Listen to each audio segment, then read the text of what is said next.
Well, hello there, the Rad Picker here in the Rad Cave. I am currently washing some coins in pure acetone. Make sure you use pure acetone, not nail polish. We're talking about coins. My video cut off. 1967 quarter struck on a silver planchet, $5,750. So check your coins. We're going to talk a little bit about nerding out. Get you a coin microscope. You can get those online pretty cheap, but they are handy. And we're going to talk coins, so bear with me here. Currently, you can see last night this was full over the top. Acetone evaporates quickly. You don't have to soak them that long. I mean, acetone works good. It works on gunky stuff, sticky stuff, old tape, stuff like that. So it doesn't necessarily work on dirt, but you can wipe it off, rinse with warm water. Do not clean your coins. The only reason I'm even using these on the acetone on these is because they were extra dirty. But if you have a major error variety or silver, you do not want to clean your coins. It actually diminishes the value. You don't want to use detergents, scrub them, because if you were ever to get them graded, they would grade low. It would say cleaning, and that actually ruins the coin, believe it or not. Coin collectors want the original patina. They don't want any of the surface removed, and that is a huge deal. But if you have coins, and I have some pennies in here that have strike-through errors, which means the coin especially, let me stop right there. If you see a coin that's super dirty looking, don't dismiss it as scratched up and old.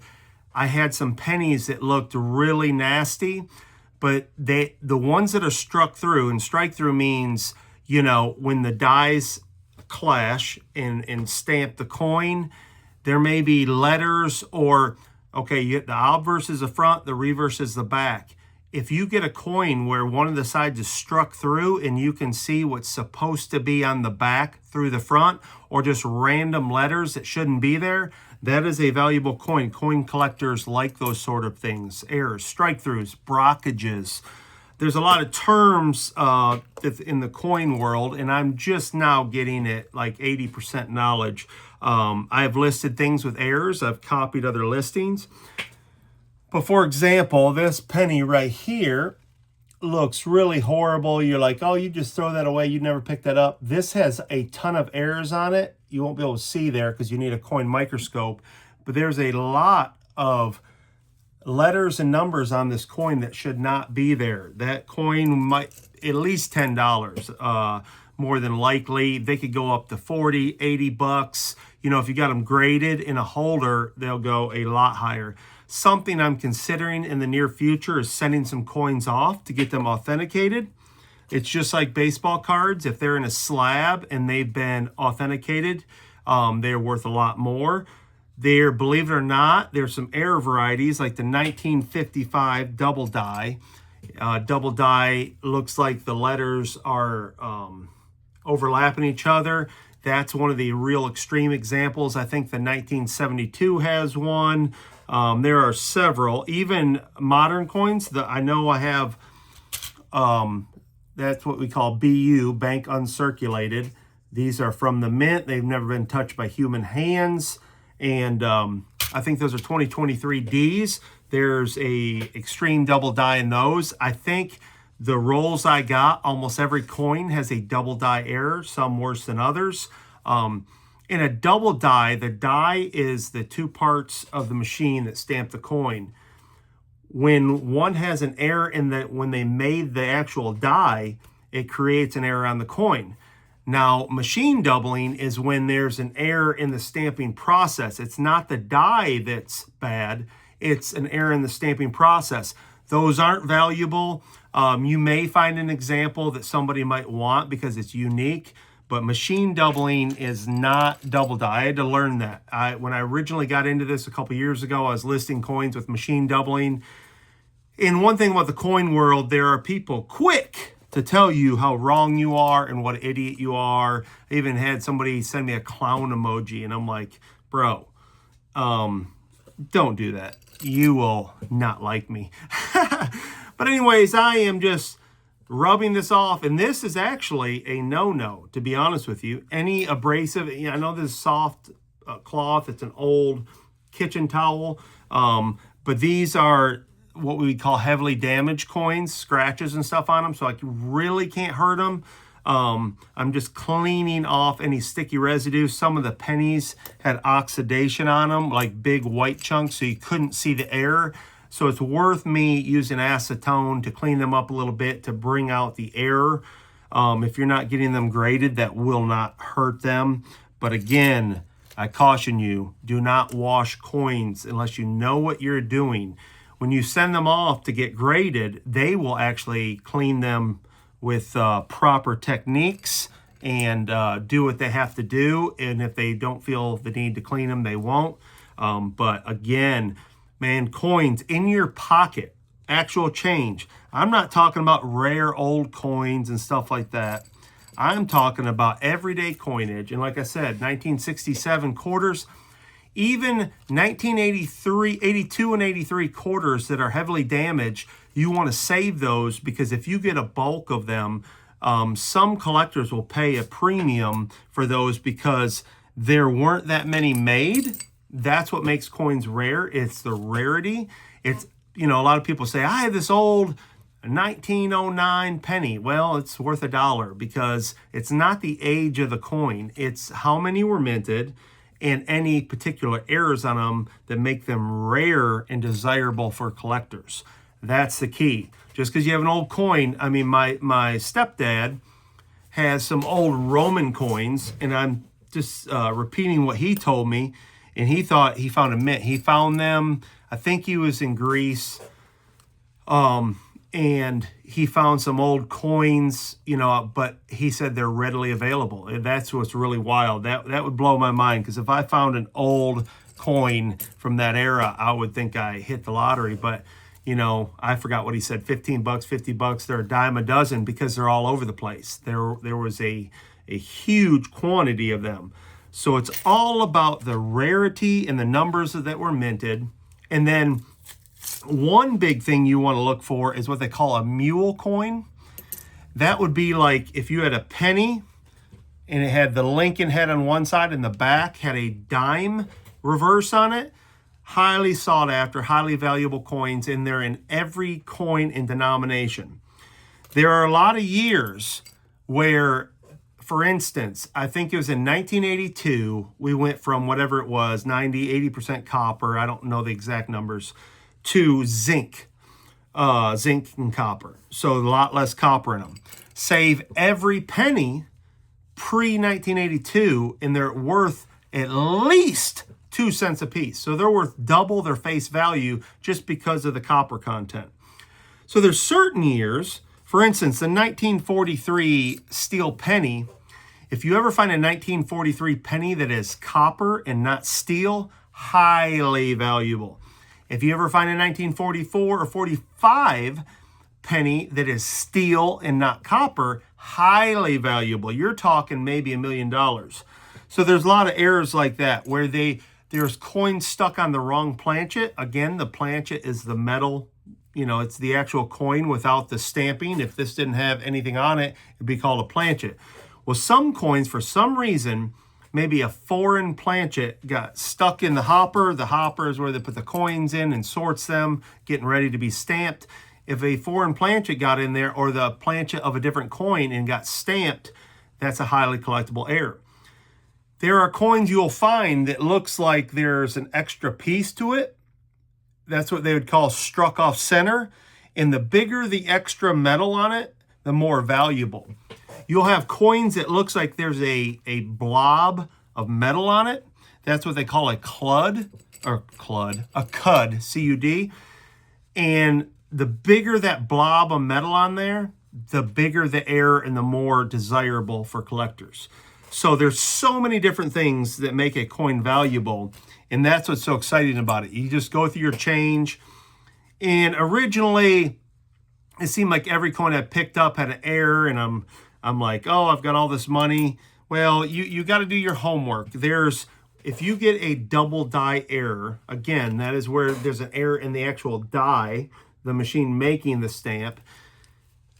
You know, there's die marks on the coin, the planchet. So if you think you've got a double die, you got a coin microscope, when you get a book like I have here, and I've got coins sitting on it, so I won't pick it up, either Cherry Picker's Guide or Strike It Rich or something like that, Wexler's, you need to match up the little tiny black spots because every die would create that same color in the coin, the same markings. If you look at a coin, it looks cracked. It's not actually cracked, but it looks like there's a crack through it. That's a die break or a die crack. And there's also die chips, which leaves an extra piece of metal on them. Those type of coins are errors. If you get one that looks like it has a big crack on it, and it's not a big scratch, you know, for an amateur, it would look just like a big scratch from something, but that can be a die gouge or something foreign got in between the dies. There are coins they call woodies. It's particularly, I think the 35 or 36 penny. I may be wrong, but it looks like the surface of the coin looks like wood. They call that a woody, and that's in a lot of different denominations. There are some that are struck through cloth, or maybe there's a little piece of metal in there. That's a highly collectible error because it's an error from the mint. And that's what we're looking for, mint errors. So just nerding out with these coins. Thought I'd share a little bit of info with you. But let me warn you, if you get into this, it's highly addictive. I sit for hours. Hours will pass. I had no idea last night it was 11 o'clock. I thought it was 8. I'd been sitting there for like 5 or 6 hours. But just enjoying myself. It's very peaceful. I listed probably a dozen or two. I don't even know how many I listed. At least a dozen on the bay. And I'll just sit and let them, you know, sit there till they sell. If they don't, after a couple months, I'll reduce the price. But they're not eating anything. And the best thing to me about coin roll hunting, and now you can't get coin rolls from the bank because, you know, they've discontinued the penny. But if you can get any coin rolls, even if they're not bank uncirculated, like that's from the bank, never touch human hands, and then people turn in their own hand-rolled rolls, those aren't bank uncirculated, those are circulated because they've been out in circulation. Just think, whatever you pay for that, if, you know, a roll of pennies 50 cents, you pay 50 cents, you look through them and there's nothing, you still have your original investment back. So as long as you don't pay over face value, you can look. It's not like baseball cards or collectible cards. You know, I spend $34 on a booster box of NBA cards. I don't know, are NBA booster boxes or is that just Pokemon? Leave that in the comments. But anyways, if you get a box of cards for $34, you open them, there's no value, or there's a couple for, you know, $2 or whatever. You've lost money. You've lost your investment. Coins is not the case. Unless you overpay, you are going to get your money back. So there's no investment. And for instance, my mother-in-law has been saving coins for a long time. She's allowing me to go through them. And if I find something, like I found one with a giant brockage on it, it looks like on the reverse of the penny, it looks like a giant blob of metal on the entire face of it. I have that for sale. I've not got any offers, but she said, you can have that. And I told her, hey, I'll split it with you. I mean, I've got nothing to lose. I've got nothing in it other than my time.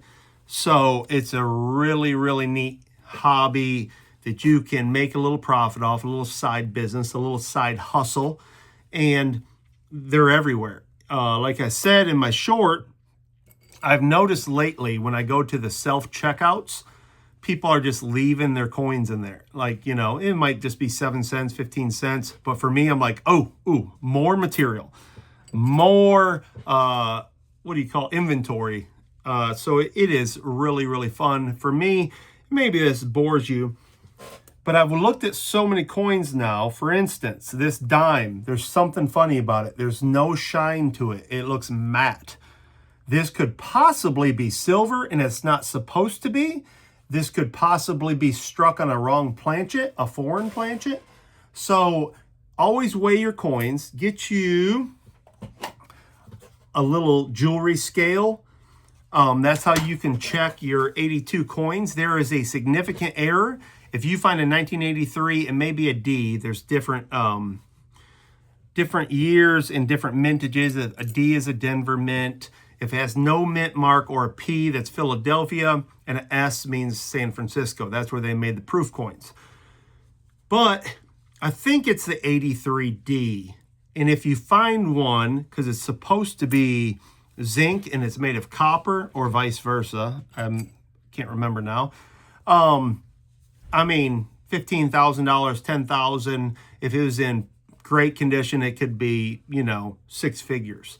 So there's so many different errors. There's so many different coins to look for, and you don't need to know anything about foreign coins and all that. I'm not really into that. Although occasionally I'll get a Mexican peso or a Canadian coin, and I look for errors on those. You can just Google them. I go to YouTube. You got to be careful. There's a lot of these AI type videos out there. If you hear the guy and it's really robotic, like your computer's talking to you, I wouldn't listen to those. The ones I tend to follow are Blue Ridge Silverhound, Crouch Collectibles, JB's Coins, among others. I really like Blue Ridge Silverhound. He does a Monday report on the sales on eBay. He tends to talk about pocket change versus graded coins. I don't like the graded coin content because, now it's still good for information and learning, but I don't have any graded coins. Now, if I come across one in great condition, and that's another thing, condition is everything with coins. Unless you come across one's a mule coin or one struck on a foreign planchet, it's really about condition. Like I found some 1972 double dies in from different mints, and there's a lot of varieties in the 72s. You know, your book may say it's worth $75, but it's all beat up, scratched up, has gouges from circulation, then it's not going to be worth it. Collectors don't want that. Condition is everything. There's certain years that are known, especially in nickels, that condition was known to be bad. They were printing them with speed and not quality. So if you look at nickels, especially from the 60s, 64 in particular, on the back on Monticello, which is the building on the back, you want to look for full steps. So at the bottom of the building, the Monticello, there's a set of steps going up to the building. A valuable thing in nickels is full steps. They call it the full step, not certification, full step. I don't know. There's a word for it. But if you find one that's got full steps, there's no scratches or gouges that separate the steps, then you have found something extremely valuable, especially in the 64s, because they were known for poor quality. So again, multiple years, every denomination, there are errors, there are things to look for. Always weigh your coins. Like I said, get your cheap coin microscope and a cheap scale. Start looking through these books. Excuse me. If you're interested in the hobby or the side hustle. Sorry, I swallowed wrong. Went down the wrong pipe. But and I may get through this. But anyhow, if you're interested, man, again, it's free money, and it's literally money, and it's there's a lot of information out there. Every night I go through my book, and that's how I've gained the knowledge I have, and watching videos. I'll sit here while I'm going through coins, and let's say I see one that has something just that strikes my interest. I'll YouTube it, watch the video while I'm going through more coins. I'll set that coin aside where I know where it is. And if I find something in the video that's interesting, I will, you know, put it in a holder, list it, or whatever. Now, I'll warn you, I've got bowls and bowls of coins. I try to separate them out the best I can. It's kind of like cards. You get to reorganize too, which if you're a nerd like me, it's kind of fun. But you'll end up with all these little containers full of coins. I'm saving mine, especially the pre-82s. They're copper. You know, they're not making pennies anymore. The secret's out. So you know, those are just going to increase in value. And you never know. I might go through coins I've already looked at, which I have been doing because I wasn't looking for strike-through errors. And I found a bunch of strike-through errors. The bigger the image in the strike-through, the more valuable. I just had a sale, the Corning casserole dish. I hope I still have that.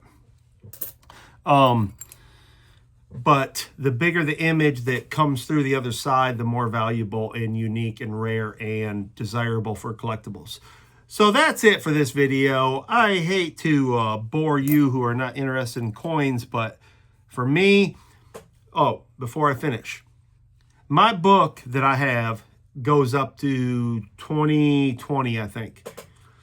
Now, a lot of these new coins are desirable. You know, you got to think, and it made sense to me, these coins have only been out for a couple years, 23s, 24s, etc.